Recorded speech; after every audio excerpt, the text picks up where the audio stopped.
Solar విద్యుత్ ఒప్పందాల్లో జగన్ ముమ్మాటికి అవినీతికి పాల్పడ్డారని ఎమ్మెల్యే సోమిరెడ్డి చంద్రమోహన్ రెడ్డి ఆరోపించారు. అడ్డంగా బుక్ అయి ఇప్పుడు బుకాయిస్తామంటే కుదరదని ఆయన విమర్శించారు. అదాని తనకు లంచం ఇచ్చినట్లు ఎక్కడుందని జగన్ బుకాయించడం విడ్డూరమన్నారు. ఆంధ్రప్రదేశ్ ముఖ్యమంత్రి జగన్మోహన్ రెడ్డి ఈ సోలార్ పవర్ పర్చేజ్లో లంచాలు తీసుకున్నామని చాలా క్లియర్గా FBI federal bureau of investigation స్పష్టం చేసింది. కానీ ఆ 17,50 కోట్లు లంచం అదాని ఇచ్చాడు మీకు.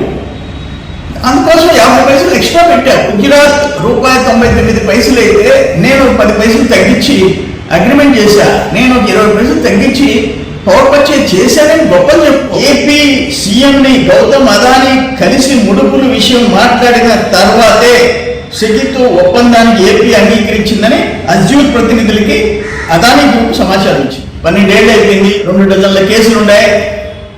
వీళ్ళేం చేస్తారని అనుకుంటామేమో కథలు చెప్తే అది సెక్యూరిటీ ఎక్స్చేంజ్ కమిషన్ అమెరికా సంస్థ. ఈ 2 డజన్ల కేసుల కంటే ఈ కేసులో పనిష్మెంట్ ఎక్కువ ఉంటుంది. కొద్ది నెలల్లోనే నువ్వు అనుభవించక తప్పదు జగన్మోహన్ రెడ్డి.